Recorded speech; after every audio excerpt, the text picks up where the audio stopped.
Reason ಹೇಳ್ತೀನಿ ಕೇಳಿ. ವರ್ಷದಲ್ಲಿ 2 ತಿಂಗಳು ಬರೀ ಕ್ಲೋಸ್ ಮಾಡೋದೇ ಆಗುತ್ತೆ. ನನ್ನ ದಿವಸಕ್ಕೆ 10,000 to 15,000 ರೂಪಾಯಿ ಖರ್ಚಿದೆ. ಆ ಖರ್ಚು ನೀವು ಕೊಡಿ, ನಾನು ಮಾಡಿ. ಖರ್ಚು ನಾವು ಕೊಡ್ಬೇಕು ಸರ್. ಖರ್ಚು ನೀವು ಕೊಡಿ, ನಾನು ಮಾಡಿ. ಇಡೀ ಊರೇ ಕ್ಲೋಸ್ ಆಗಿಲ್ಲ. ಈಗ ನಾನೊಂದು ಹೇಳ್ತೀನಿ ಕೇಳಿ, ನಾನೊಂದು ಹೇಳ್ತೀನಿ ಕೇಳಿ. ರಿಕ್ವೆಸ್ಟ್ ಮಾಡ್ತಾರೆ, ನಾಳೆ ದಿನ ನಿಮ್ಮನೆಗೆ ಏನೋ ಒಂದು ಆಯ್ತು. ಅಲ್ಲ, ನಾಳೆ ನಿಮ್ಮನೆ ಆದಾಗ ನಿಮ್ ಕಡೆ ರೆಸ್ಪಾನ್ಸ್ ಇಲ್ಲ, ಅದಕ್ಕೆ ನಾನು ಓಪನ್ ಮಾಡ್ತೀನಿ. ನಾಳೆ ನಿಮ್ಮನೆಗೆ ಏನೋ ಒಂದು ಇಲ್ಲ, ನಮ್ಮನೆಗೆ ಆಗಿದೆ. ನಿಮಗೆ ವಿಡಿಯೋ ಬೇಕಾ? 2016 ಫೆಬ್ರವರಿ ತಿಂಗಳು ನನ್ನ ಅಂಗಡಿ ನೀರು ತುಂಬಿದೆ. ನಿಮ್ದೇ ಪಕ್ಷ ಇದ್ದಿದ್ದು, ನಿಮ್ ಲೀಡ್ರೇ ಇದ್ದಿದ್ದು, ಆ ಲೀಡ್ರನ್ನೇ ಕರ್ಕೊಂಡ್ ಬಂದು ಒಳಗ್ ತೋರಿಸಿರೋದು. ಮಾಡಿರೋ ಕಾಂಟ್ರಾಕ್ಟ್ ನಿಮ್ ಪಕ್ಷದಾರೆ.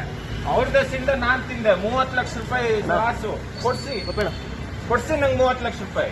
ಇವತ್ತು ಈಗಲೇ ಕ್ಲೋಸ್ ಮಾಡ್ತೀನಿ, ಏನ್ ನಿಮ್ ಪಾರ್ಟಿ ಇಲ್ಲ. ದಯವಿಟ್ಟು ಮೇಡಮ್ ಅದಕ್ಕೆ ಅರ್ಥನೇ ಇಲ್ಲ. ನೀವು ಅದಕ್ಕೆ ಮಾಡಿಸ್ಲೇಬೇಡಿ. ಮಧ್ಯಾಹ್ನ ತನಕ ಕ್ಲೋಸ್ ಮಾಡಿಸಿ ಆಮೇಲೆ ಓಪನ್ ಮಾಡೋದಕ್ಕೆ ಅರ್ಥನೇ ಇಲ್ಲ. ಸರಿ ಮಾಡಿ, ಕ್ಲೋಸ್ ಮಾಡಲ್ಲ. ದಯವಿಟ್ಟು ಸಾರಿ, ನಾನು ಮಾಡಲ್ಲ. ಮಳೆ ನೀರು ಅಮ್ಮ ಆಗಿರೋದು, ಹಂಗಾರೆ ನಾನ್ ಹೇಳ್ತೀನಿ ಕೇಳಿ. ರೋಡ್ ಕಾಂಟ್ರಾಕ್ಟ್ ಮಾಡ್ತಾ ಇರೋರು ಮಾಡ್ಬೇಕಾದ್ರೆ ನೀರು ಹೋಗುತ್ತೆ, ನೀರು ಬರುತ್ತೆ, ಅದನ್ನ ಯೋಚನೆ ಮಾಡ್ಬೇಕು.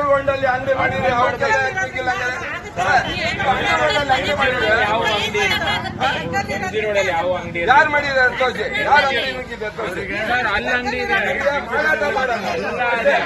ನಮ್ಮ ಹಿಂದೂ ದೇಶದಲ್ಲಿ ಇಲ್ಲ. ನೀವು ಹಿಂದೂ ದೇಶದಲ್ಲಿ ಇಲ್ಲ, ನೀವು ಹಿಂದೂ ಅಲ್ಲ. ಪಕ್ಕ ನಮ್ದಿದೆ, ಸ್ವಂತ ಊರು ಇದೆ. ನಾನು ದೇವಸ್ಥಾನ ಕಟ್ಸಿದ್ದೀನಿ ದೇವರಮ್ಮ ಬೆಟ್ಟದಲ್ಲಿ ದೇವಸ್ಥಾನ ಕಟ್ಸಿರೋ ನಾನು. ನೀವೇನ್ರಿ ಸ್ವಾಮಿ?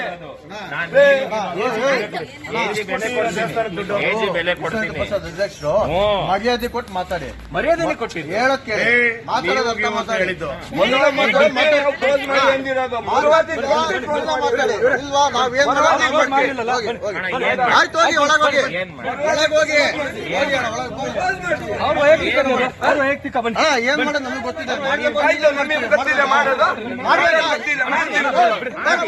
ಏನ್ ಮಾಡ್ತಿದ್ದ ಮಾಡಿ ಅಂತ ಹೇಳ್ತೇನೆ.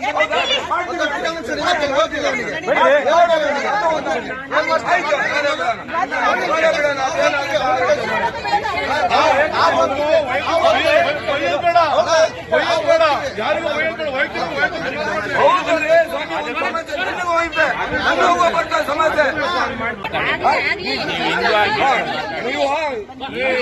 ಕ್ಲೋಸ್ ಮಾಡಲಿ. ಅದು ಪ್ರತಿಫಲ ಅನುಭವಿಸ್ತೀನಿ, ಗ್ಯಾರಂಟಿ ಬಂದವ. ಪ್ರತಿಫಲ ಅನುಭವಿಸ್ತೀನಿ, ಕ್ಲೋಸ್ ಮಾಡಲಿಲ್ಲ, ಪ್ರತಿಫಲ ಅನುಭವಿಸ್ತೀನಿ. ಆಯ್ತಾ? ಅವ್ನು ಒಳ ಕಳ್ಸಿ ನಾವು ಹೋಗ್ತೀವಿ. ಅವ್ನು ಒಳ ಕಳ್ಸಿ, ಇಲ್ಲ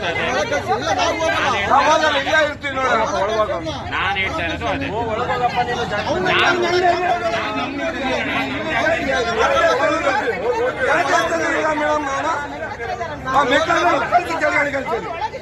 ಒಳಗಡೆ ಕಲ್ತಿಲ್ಲ,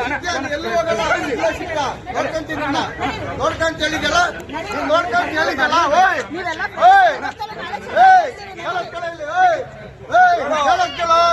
ನೋಡ್ಕೊಂತ ಹೇಳಿದಲ್ಲ, ಮಾಡಿ ಎಲ್ಲ ಒಳ್ಳೇದು